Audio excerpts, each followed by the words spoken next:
Es un hecho bien conocido en la historia de los antiguos romanos practicaban la pena capital al crucificar a sus víctimas y lo hicieron para disuadir y desanimar a cualquiera en su imperio que pudiera estar pensando en desafiar las leyes y la autoridad de Roma. Y de hecho Roma no solo practicaba la crucifixión, sino que el emperador romano Tiberiades creía que la crucifixión era el mejor método para castigar a un criminal grave. Y la razón por la que prefería la crucifixión a otras formas de pena capital era porque prolongaba el sufrimiento de las víctimas y por lo tanto maximizaba su dolor, ya que no le brindaba ningún alivio físico al morir rápidamente. Y verá, la crucifixión era una manera lenta, agonizante y torturante de morir, que causaba a sus víctimas el dolor más intenso imaginable antes de finalmente quitarles la vida. Y por lo general, una persona crucificada tardaba unos 3 días en morir. ¿Te lo imaginas? 3 días mientras sucumbía a la asfixia debido a que no tenía la fuerza suficiente para levantar su cuerpo y tomar oxígeno. O sea, que se ahogaban después de 3 días. Tan horrible fue la agonía de la crucifixión que el gobierno romano ni siquiera la usó con sus propios ciudadanos. O sea, es decir, que ningún ciudadano romano jamás fue crucificado, nunca, independientemente de la gravedad de su crimen. La crucifixión estaba reservada solo para los esclavos y los no ciudadanos. Cicerón, uno de los principales estadistas de Roma, resumió el aborrecimiento y el desprecio de su cultura por la crucifixión cuando dijo: es un crimen encadenar a un ciudadano romano, es una enormidad azotar a uno, un puro asesinato matarlo. ¿Qué diré entonces la crucifixión? Es imposible encontrar la palabra para tal abominación. De hecho, para los romanos la crucifixión era una manera tan horrible de morir que incluso la palabra cruz, hasta la palabra cruz se consideraba inmencionable en la sociedad romana educada. Una vez más, hablando sobre este tema, Cicerón dijo que la sola mención de la cruz esté muy lejos, no solo el cuerpo de un ciudadano romano, sino también su mente, sus ojos, sus oídos. Es decir, la crucifixión era un concepto tan repugnante para los romanos que ni siquiera podían discutir el tema. Pero a la aversión de Roma a usar la crucifixión con sus propios ciudadanos no lo desanimó para usarlo como método de ejecución contra otros. De hecho, haciendo honor a su reputación de brutalidad, la muerte por crucifixión se convirtió en la forma de ejecución más popular utilizada por los romanos para todo el imperio en total, para todos sus enemigos. Y cuando llegó la época de Jesús, el gobierno romano había crucificado, mirar esto, más de 30.000 hombres judíos en el área de Judea y sus alrededores. De hecho, hubo un solo levantamiento en Israel, uno solo, que resultó en el gobernador romano de Judea crucificar a 2.000 personas en una sola vez. Y Josefo, un historiador judío que trabajaba para los romanos, registra que cuando Tito y el ejército romano destruyeron la ciudad de Jerusalén en el año de 70 a.C., crucificaron a tantos hombres que en realidad se quedaron sin madera para usar como cruces y lugares para colocarlas. O sea que cuando Jesús fue crucificado por los romanos, las cruces de hombres judíos muertos eran un sitio bastante común alrededor de la ciudad de Jerusalén, porque como mencioné antes, hubo un momento en la época de Cristo donde habían crucificado unos 30.000 hombres judíos, pero sin embargo, aunque así muchos hombres judíos perdieron la vida por la crucifixión de Jesucristo se destaca como única. Y la razón de su singularidad es porque Él es único y su propósito al morir fue único y distinto de cualquier otro que hubiera muerto en la cruz. Y eso es porque Jesucristo, aunque era hombre, totalmente hombre, no es simplemente un hombre, sino también es el Hijo de Dios sin pecado. Por lo tanto, su muerte no fue debido al hecho de que Él hizo algo malo o cometió algún crimen en contra de Roma. No había provocado un motín ni era un sublevado.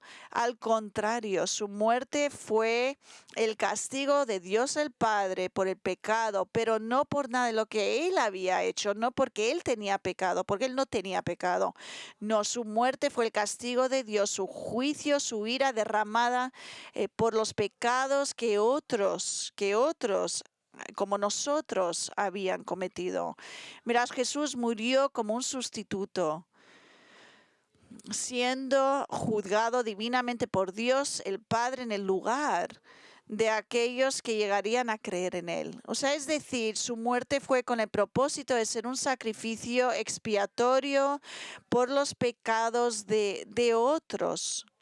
Mientras estaba en la cruz, Dios el Padre infligió toda su ira sobre Cristo en lugar de infligirla sobre pecadores como nosotros, de modo de que además del intenso sufrimiento físico, que fue algo que todos tenían que soportar, Jesús experimentó algo mucho más doloroso, más agonizante que cualquier otra persona jamás experimentó. Él aguantó la angustia espiritual, mental y emocional de ser completamente abandonado y desamparado y separado de la presencia y la comunión del Padre.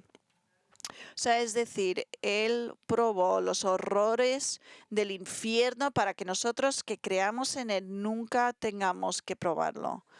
Y estos últimos meses, cada vez que observamos la Santa Cena, cada vez que vamos a tomar de la comunión, hemos estudiado Salmo 22. Y esa razón es porque este salmo es una profecía muy detallada en la que David escribe sobre la futura crucifixión del Mesías judío, y esto lo hizo hace 500 años antes de que se inventara la crucifixión y unos 1000 años antes de que Jesús naciera. Y lo que hemos visto hasta ahora en nuestros estudios son las diversas formas en que Jesús cumplió esta profecía al sufrir en la cruz. David nos dice que Jesús sufrió de 3 maneras muy específicas. Primero, nos dice que Cristo sufrió al ser rechazado por el Padre. Deja que lo diga, esta fue la parte más terrible del sufrimiento de Cristo, y es lo que hace que su sufrimiento sea tan único y distinto de cualquier otra víctima crucificada. El Salmo comienza con estas palabras que sabemos: Dios mío, ¿por qué me has abandonado? Dice exactamente de lo que se trataba la cruz. Dios abandonó a Cristo mientras derramó su santa ira sobre él para que al pagar completamente por nuestros pecados nunca seamos abandonados y desamparados por él. Cristo hizo eso, pasó por eso, por nosotros. En segundo lugar, David nos dice que Cristo sufrió al ser insultado por los hombres. Según los versos 6 al 8, Jesús fue tan despreciado por los líderes religiosos judíos y por aquellos que le seguían, que incluso después de que fue puesto en la cruz, se quedaron ahí burlando de él, haciendo gestos con la cara infantiles y acusándolo de ser un fraude y de no tener fe en Dios. Lo blasfemaron y mientras estaba en la cruz. Y como vimos la última vez que estudiamos Salmo 22, la tercera forma en que David nos dice que Jesús sufrió fue que siendo torturado físicamente por sus enemigos. Usando un lenguaje simbólico, David habla de los soldados romanos que hicieron el trabajo real de crucificar a Jesús. Los describe como animales feroces, parecidos a bestias, como toros, leones, perros feroces que atacaban a Jesús mientras lo crucificaban. No solo lo torturaron físicamente, de modo que su cuerpo sufrió de un dolor extremo, sino que también leemos en los versos 17 y 18 que antes de clavar a Jesús en la cruz y la madera le quitaron la ropa y se la repartieron entre ellos y lo obligaron a soportar la vergüenza, ser humillado al ser crucificado desnudo. Y mientras los ojos malvados de sus atormentadores miraban y se burlaban de su vergüenza. Y hasta ahora han sido estas tres formas específicas en que Jesús sufrió en la cruz las que han sido el centro de nuestra atención, porque eso es de lo que se trata este salmo hasta este punto. Pero todo eso va a cambiar hoy. Todo eso va a cambiar esta mañana, porque lo que vamos a estar a punto de ver, empezando en el verso 22, es que hay un cambio repentino en este salmo, ya que todo el tono del salmo cambia. Y en lugar de los gritos de angustia y sufrimiento que hemos estado escuchando en los labios de Jesús, y eso es lo que hemos estado escuchando hasta ahora, ahora vamos a escucharlo clamando, no con dolor, no con sufrimiento, sino que va a clamar con triunfo y victoria y va a alabar a Dios por lo que está a punto de hacer, lo que está a punto de acontecer.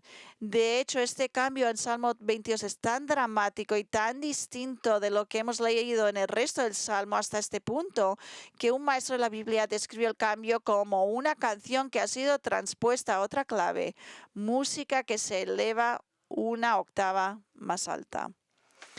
Entonces, la pregunta es, ¿qué explica este dramático cambio de humor, de este cambio tan inmenso en el Salmo? ¿Qué es lo que ahora hace que Jesús comience a gritar en triunfo y victoria, incluso en celebración, mientras seguía en la cruz, seguía sufriendo como víctima?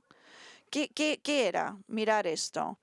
Es el hecho de que justo antes de su muerte, Él comienza a anticipar su próxima, la resurrección y los gloriosos resultados de esa resurrección. Entonces, lo que estamos a punto de descubrir esta mañana es lo que estaba pensando el Señor por dentro. Spurgeon lo llamó pronunciados en su mente durante los últimos momentos antes de su muerte. Es lo que Jesús estaba pensando justo antes de morir. Y todo lo que estaba pensando tenía que ver con su resurrección y específicamente con lo que iba a suceder como resultado de su resurrección.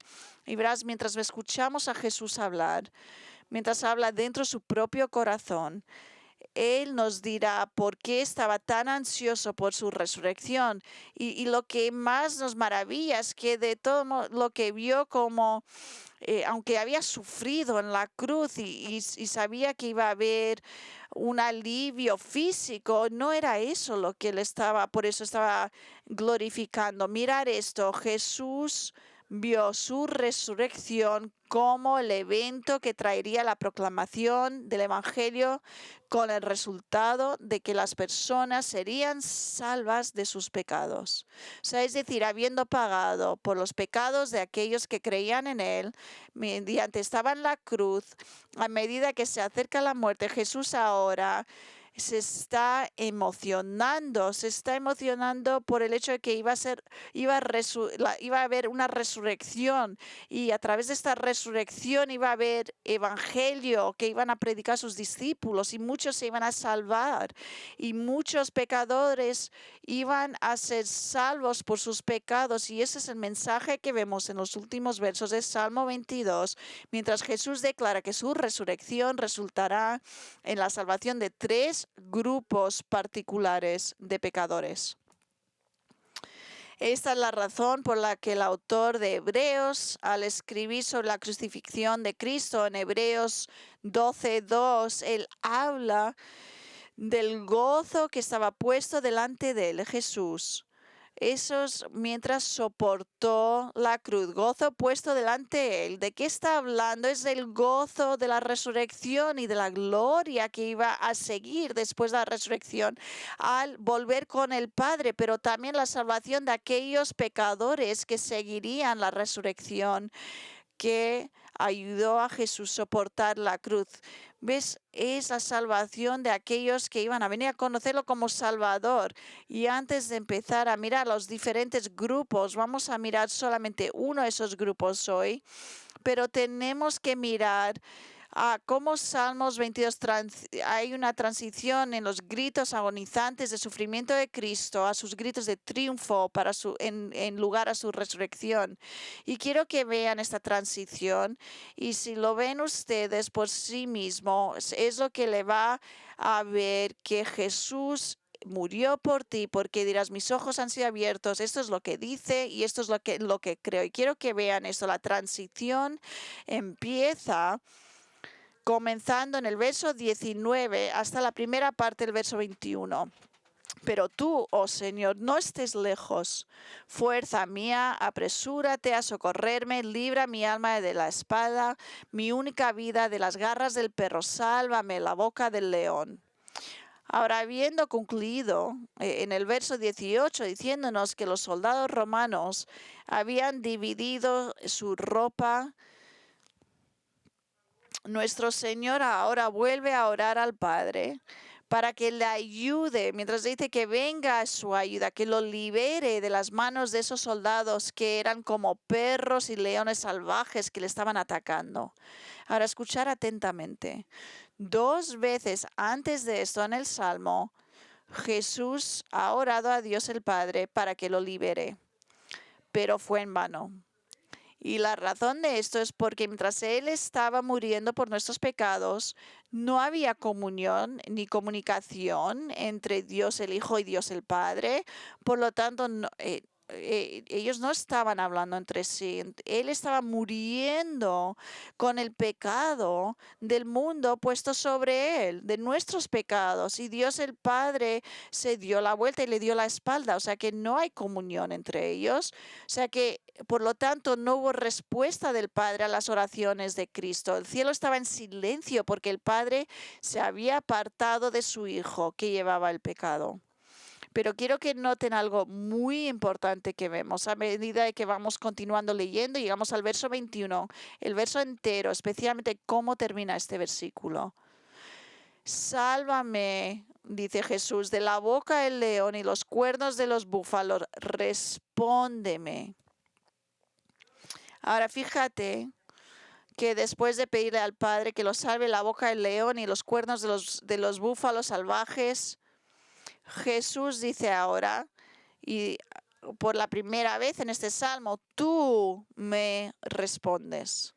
Tú me respondes a mis oraciones. Es decir, como Jesús está a punto de morir en la cruz, con la muerte inminente, Él sabe que su alienación y abandono parecen haber terminado porque había pagado la paga del pecado, y ahora se da cuenta una vez más de la presencia y la comunión de Dios. Por lo tanto, está seguro de que Dios ha escuchado su oración y está a punto de entregarlo. Y cuando digo esto, estoy hablando de Dios el Padre. Escuchó su oración y lo va a liberar. Pero su liberación no viene al no morir, va a morir. Y sabemos cómo nos dice en los evangelios cuando él dice se terminó. O sea que no lo va a liberar porque a no matarlo en la cruz, sino que su liberación está en ser resucitado. Ese resucitado. Y es desde este punto en adelante que nuestro Señor celebra su victoria sobre la muerte al afirmar que su resurrección va a ser y la predicación del Evangelio, y como resultado personas serán salvas. Y lo que realmente emociona al Señor, y por lo tanto debería emocionarnos a nosotros también, es que su muerte en la cruz y su resurrección darán como resultado una iglesia cristiana en crecimiento, una iglesia verdadera, mientras más y más personas se convierten en creyentes en Él y van a ser añadidas a su cuerpo. Es decir, de la agonía de su sufrimiento, Dios va a salvar a muchas personas.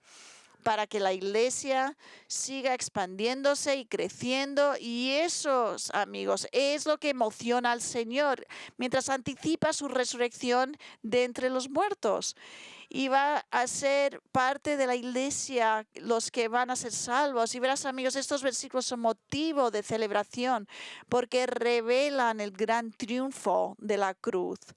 Los líderes judíos que odiaban a Jesús y trataron de eliminarlo, clamando, y sus seguidores clamando a Poncio Pilato para que lo crucificaran. Y luego se burlaban de él en la cruz, solo pensaban que habían logrado matar a Cristo y que lo habían eliminado como un rival entre el pueblo. Se pensaban que estaba muerto y habían vuelto a sus casas. Pensaban que nunca más habría nadie más que seguiría a este Jesús, pero se equivocaron, porque Jesús es el que va a ser liberado, porque su muerte y resurrección han resultado en millones y millones de personas que se han convertido y que han vuelto a ser, que ahora son sus seguidores. O sea que estos versículos que quedan en este salmo, Jesús menciona, él menciona 3 grupos específicos de personas que componen su iglesia. Y vamos a mirar el primer grupo hoy. El único grupo de las personas que veremos hoy es el pueblo judío. Salmo 22.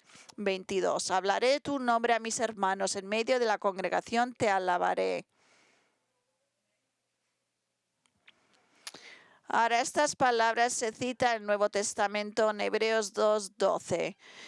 Y ahí el escritor inspirado nos dice que Jesús es el que está hablando, es Jesús el que está hablando.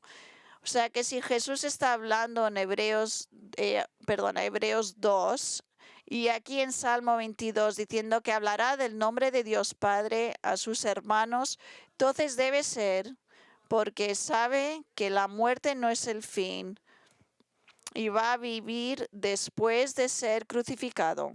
O sea, es decir, Jesús está diciendo que después de su resurrección, Él les hablará a sus hermanos sobre el Padre y lo alabarán en medio de una asamblea donde estarán reunidos y que estarán con ellos. Entonces, ¿a qué se refiere esto? Parece estar refiriéndose a las apariciones de Cristo después de su resurrección. Fue cuando volvió a aparecer delante de sus hermanos judíos iniciales, sus discípulos. El Nuevo Testamento no da ninguna indicación de que después de que Cristo resucitó de entre los muertos, se apareció a los incrédulos. Él estuvo con sus seguidores durante 40 días antes de volver con el Padre. Las únicas personas sobre las que leemos a las que apareció fueron sus discípulos, o a lo mejor el apóstol Pablo, que iba a ser seguidor porque esto fue justo antes de salvarlo. Pero en 1 Corintios 15 es Pablo que habla de la aparición de Jesús después de la resurrección y solo menciona a creyentes. Mirad esto, 1 Corintios 15, 3-8. Pablo dice, porque yo les entregué en primer lugar lo mismo que recibí. Esto es lo que más importante es, que lo que recibí, que Cristo murió por nuestros pecados conforme a las Escrituras, que fue sepultado y que resucitó al tercer día conforme a las Escrituras.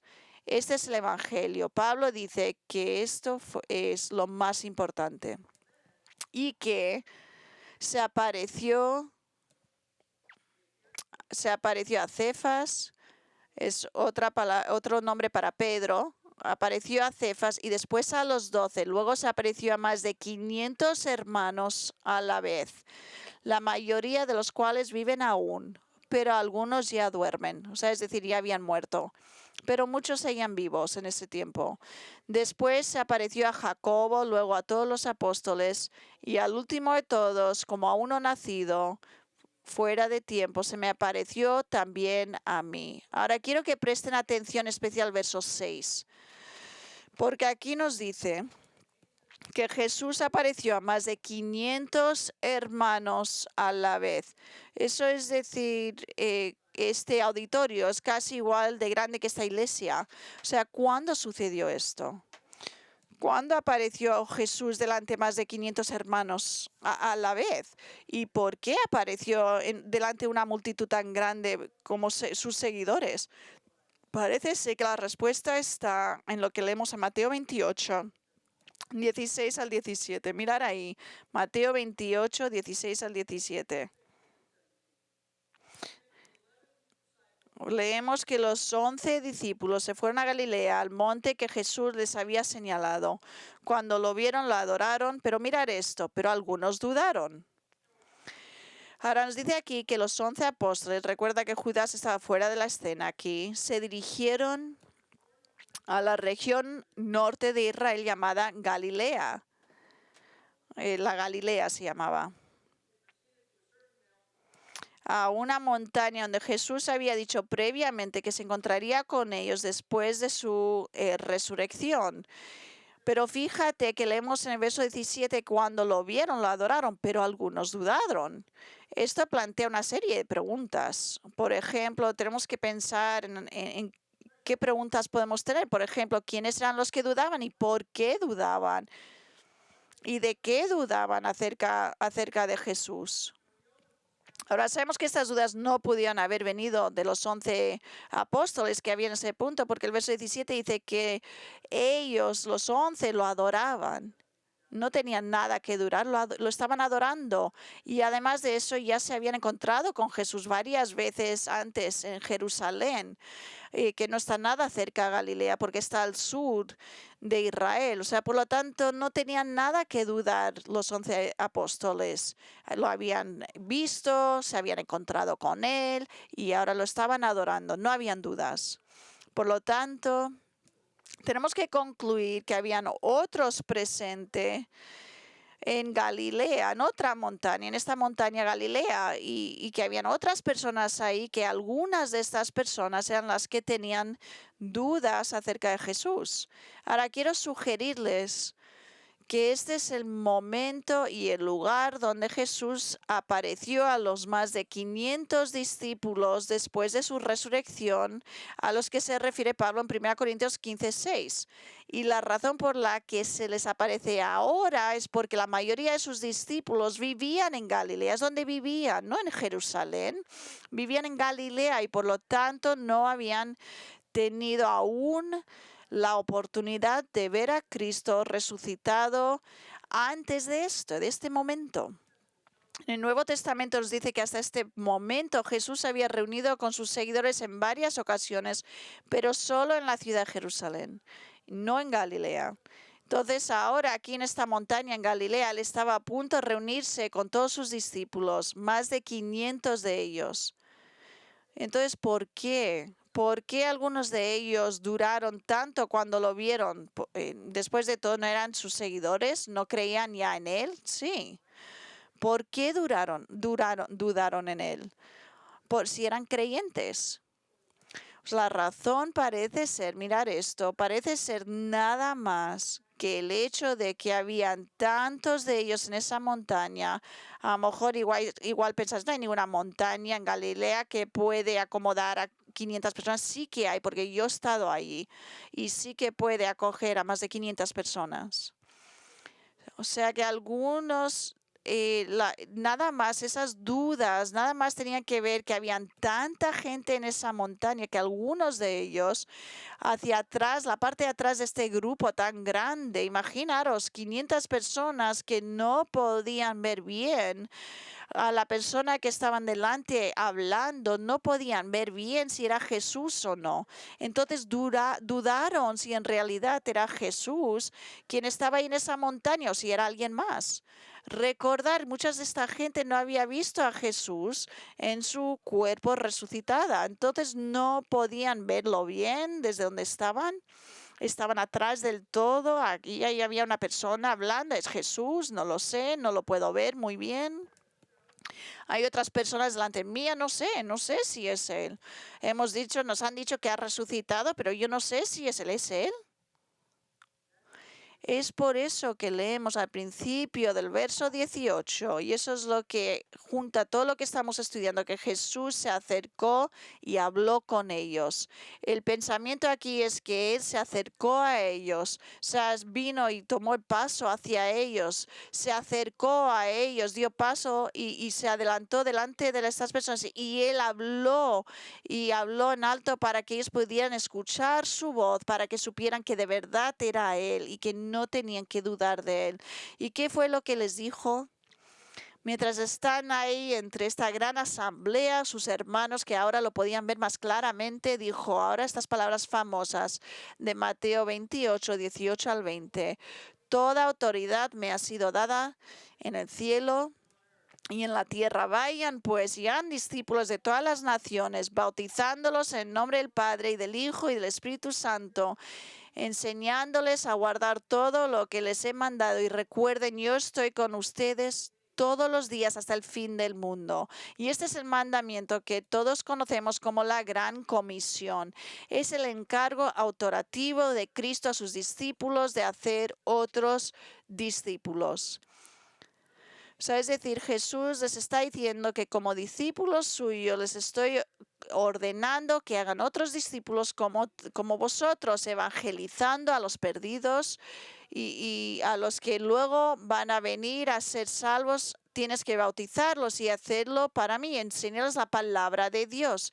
Y esto es eventualmente lo que algunos de los discípulos iban a hacer, evangelizar por todo el mundo, pero iban a comenzar siendo sus testigos justo en su propio pueblo, ahí mismo en Israel, mientras les hablaban a sus hermanos judíos acerca del Mesías. Y amigos, eso parece ser exactamente el punto que Jesús está haciendo aquí en Salmo 22, cuando dice proféticamente en el verso 22, hablaré de tu nombre a mis hermanos, es decir, a su asamblea, a sus hermanos judías. En medio de la congregación te alabaré, es decir, la asamblea de los que estaban ahí en el monte de Galilea, yo te alabaré. Y eso es precisamente lo que hizo Jesús. Se apareció a este grupo de creyentes judíos reunidos después de su resurrección para alabar al Padre por haberlo resucitado de entre los muertos y luego comisionarlos para que hablaran a otros acerca de Él. ¿Y dónde iban a empezar a hacer esto? Iban a comenzar siendo testigos para el pueblo judío que vive en la nación de Israel, como indica en el siguiente versículo. Mirar el verso 23. Los que temen al Señor, alábenlo. Descendencia toda de Jacob, glorifíquenlo, témanlo. Descendencia toda de Israel. Ahora, esta es una declaración profética hecha por Jesús mientras aún estaba en la cruz. Después de su resurrección, habrían personas judías que iban a escuchar el Evangelio y que iban a creer en él y convertirse en sus seguidores. Y es por eso que se refiere a ellos como los descendientes de Jacob e Israel y los describe como aquellos que lo temían y que lo alababan, aquellos que lo glorifican y lo temían. Esos son judíos creyentes. Ahora recordar que había una multitud de judíos en Jerusalén que seguían a sus líderes justo antes, unas pocas semanas antes de esto, donde habían clamado para que Jesús fuera crucificado. Pero aquí vemos una predicción profética de que poco después de la resurrección habría muchos judíos, algunos que previamente lo habían rechazado y lo habían odiado, que ahora lo amarían y creerían en él. Y eso es exactamente lo que pasó. Hechos 1:8. Dice, es otra parte de la Gran Comisión. Dice, pero recibirán poder cuando el Espíritu Santo venga sobre ustedes y serán mis testigos en Jerusalén, en toda Judía y Samaria y hasta los confines de la tierra. Y esto es lo que hicieron. Comenzaron a testificar justo donde estaban. Y donde estaban era en la ciudad de Jerusalén. Y estaban dentro de Jerusalén, y es donde iban a empezar a evangelizar. Y luego iban a ir a Judea. Israel está dentro de Judea, luego Samaria, y luego irse fuera de Israel y en todo el mundo.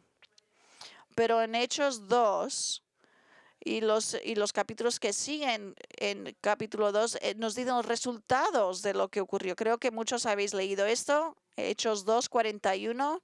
Esto es en respuesta a la predicación que hizo Pedro.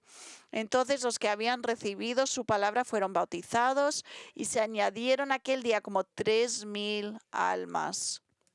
Este fue cuando empezó la primera iglesia, la iglesia que hubo en primer lugar, más de 3,000 almas judías salvadas. ¿Y qué pasó con ellos?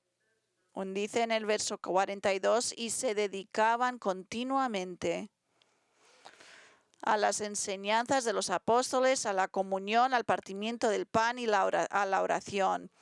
Esa es una iglesia. Verso 46. Día tras día continuaban unánimes en el templo y partiendo el pan en los hogares, comían juntos con alegría y sencillez de corazón, alabando a Dios y hallando favor con todo el pueblo. Mirar esto, y el Señor añadía cada día al número de ellos los que iban siendo salvos. Esta primera iglesia no paró con 3,000, seguía multiplicando hasta el punto que puedes mirar en Hechos, capítulo 4, 5, 6, nos dice que hasta algunos sacerdotes judíos que previamente habían odiado a Jesús, lo odiaban y lo veían a él como un fraude. Algunos de ellos creyeron en él como Mesías. Escucha, los primeros días de la iglesia habían decenas de creyentes judíos en Israel, tal como Salmo 22 había predicho. O sea, la pregunta para nosotros es, ¿qué fue lo que cambió? ¿Qué pasó? ¿Qué fue lo que cambió a todo este pueblo judío? De modo que, mientras que algunos que antes lo odiaban y lo rechazaron a Cristo, empezaron a creer en él como Mesías, y antes se habían burlado de él, habían dicho que era un mentiroso. Y como dijeron, ellos pensaban que él era alguien con quien burlarse en la cruz, pero algo cambió aquí, ahora lo ven como Mesías. Pues Jesús procede a decirnos en los siguientes versículos en Salmo 22 el por qué este pueblo judío que una vez lo habían rechazado, ¿por qué ahora llegaron a creer en él? Mirad en el 24. Porque él no ha despreciado ni aborrecido la aflicción del angustiado, ni le ha escondido su rostro, sino que cuando clamó al Señor, lo escuchó. Ahora escucha atentamente. El significado esencial de este versículo es que Jesús les está explicando al pueblo judío la verdadera interpretación de la cruz. Verás, antes de esto interpretaron su crucifixión como Dios despreciándolo y como Dios castigándolo porque pensaban que era una persona lleno con tanto pecado y que era alguien falso, que estaba intentando decir que era Dios y que era Mesías.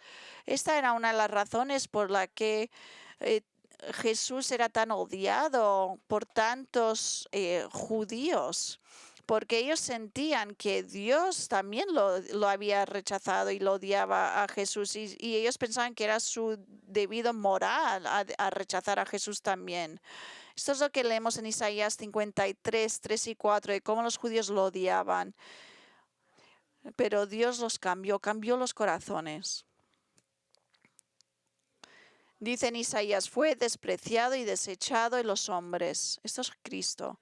Varón de dolores y experimentado en aflicción y como uno de que los hombres esconden el rostro.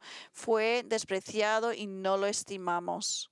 Verso 4. Ciertamente Él, pero aquí es donde cambiaron. Ciertamente Él llevó nuestras enfermedades y cargó con nuestros dolores. Esto es lo que pensamos una vez, con todo. Nosotros lo tuvimos por azotado. Están diciendo ahora sabemos diferente. Sabemos que no fue herido de Dios y afligido por Dios. Él fue afligido por lo que nosotros hicimos. Estos son judíos que se han convertido, que están hablando de esta manera.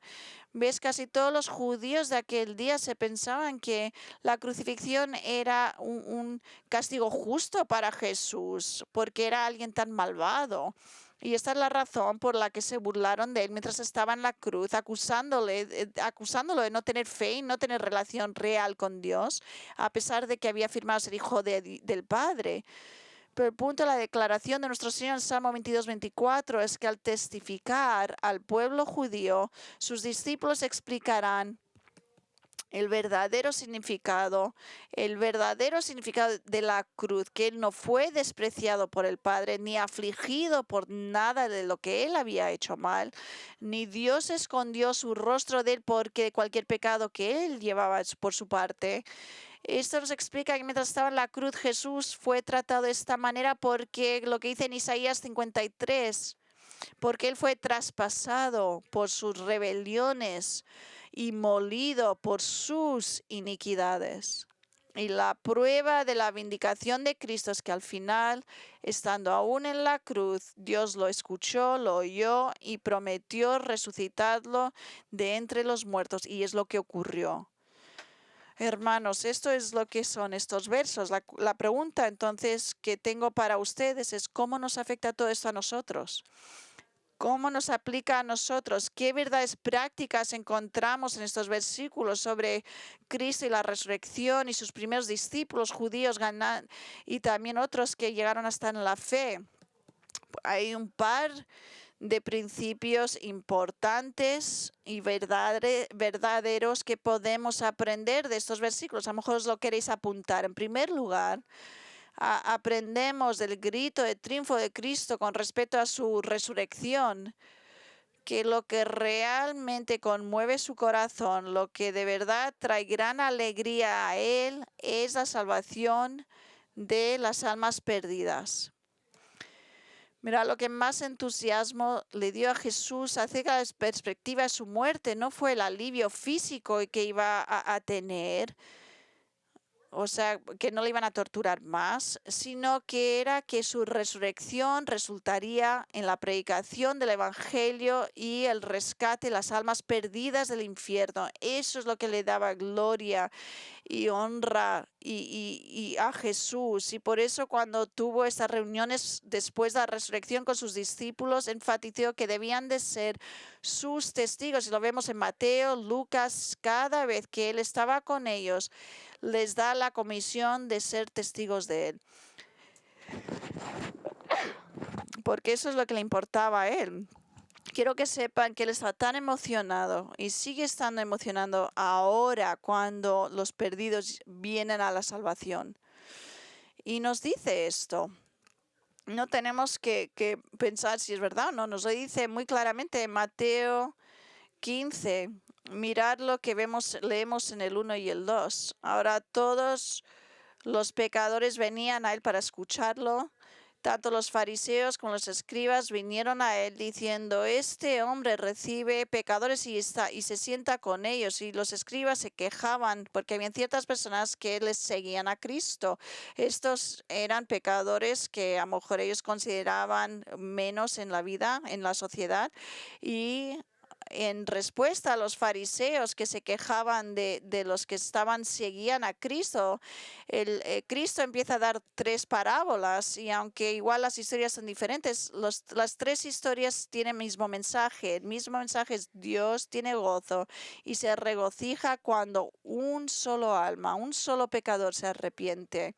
Entonces no tenemos que los tres parábolas, solamente el primero, del 3 al 7 en Lucas 15, verás el corazón de Cristo en salvar a gente. Entonces Jesús les dijo esta parábola, ¿qué hombre de ustedes si tienen 100 ovejas y una de ellas se pierde, no deja las 99 en el campo y va tras la que está perdida hasta que la haya? Al encontrarla, la pone sobre sus hombros, gozoso.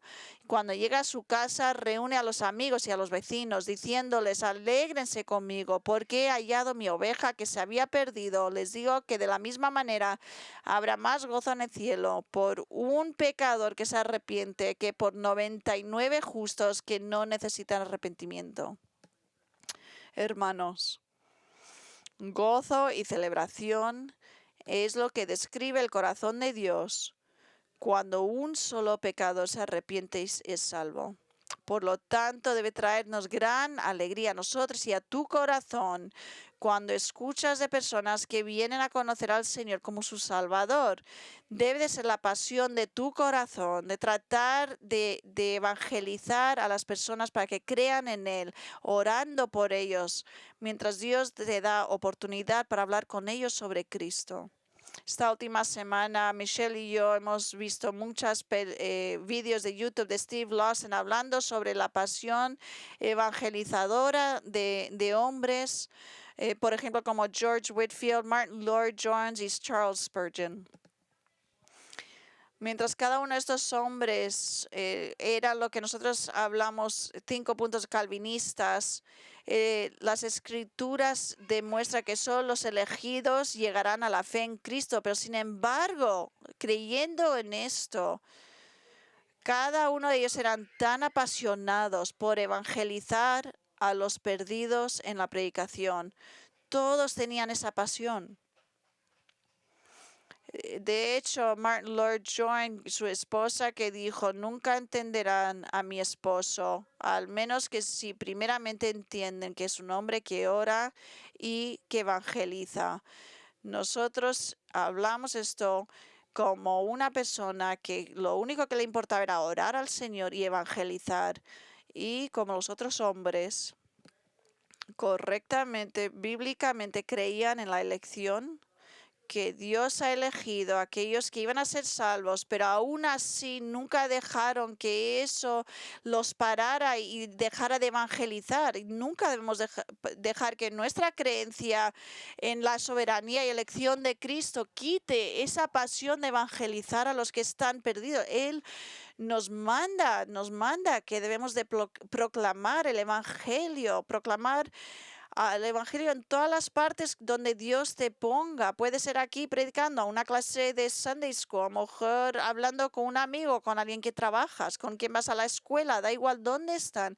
Dios nos manda a evangelizar y debemos de estar llenos y emocionados cuando un solo hermano viene a creer en Cristo. Y fue Charles Spurgeon que dijo, siendo la gloria de Dios nuestro objetivo principal, apuntamos a ella buscando la salvación de los pecadores, preferiría ser el medio para salvar un alma en la muerte que ser el orador más grande de la tierra. Y creo que durante ese tiempo Spurgeon sí que era uno de los más grandes predicadores que había, pero él dijo que él quería ser el medio para salvar a un solo alma, que no ser el predicador más grande del mundo.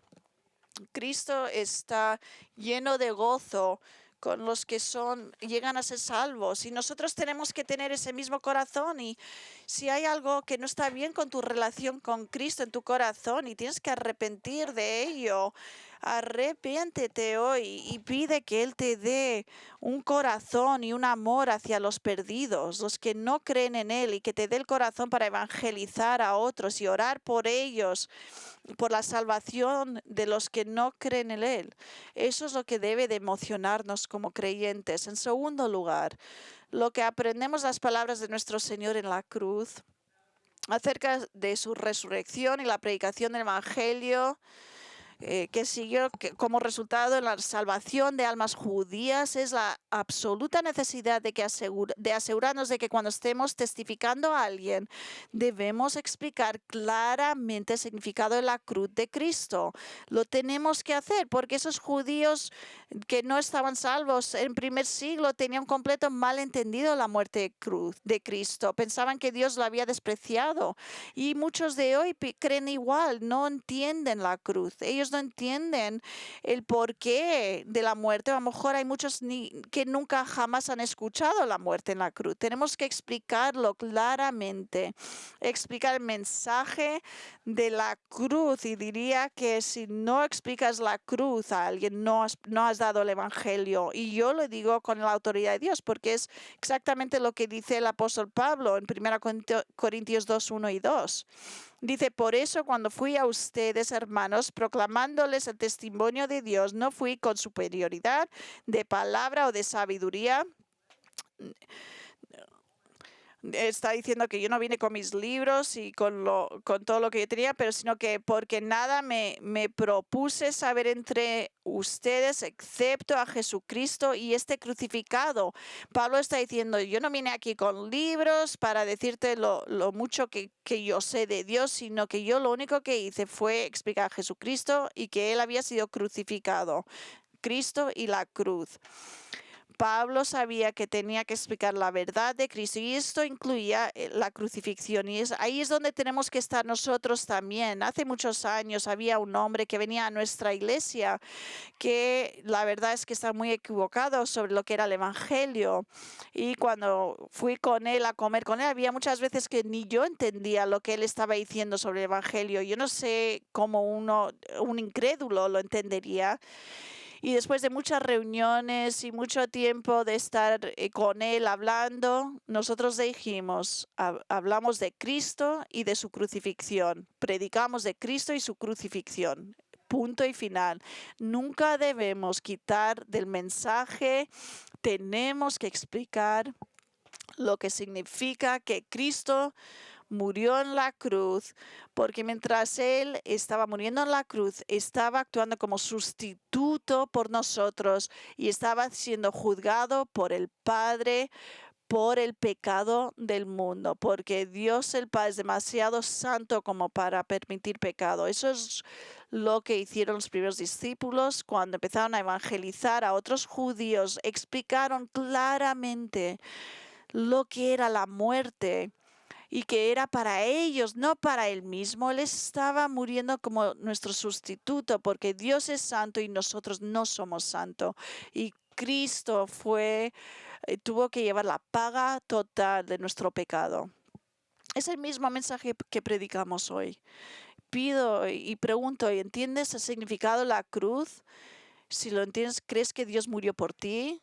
Yo supongo que muchos de vosotros dirían que sí, claro que sí, pero quiero que entiendan que no es simplemente creer en vuestra cabeza que Dios murió por ti, no solamente entenderlo lógicamente, igual te criaste en una familia cristiana, a lo mejor fuiste a un colegio cristiano, has ido a una iglesia durante muchos años y a lo mejor crees en la cabeza, lógicamente, y en tu mente crees en los hechos del Evangelio.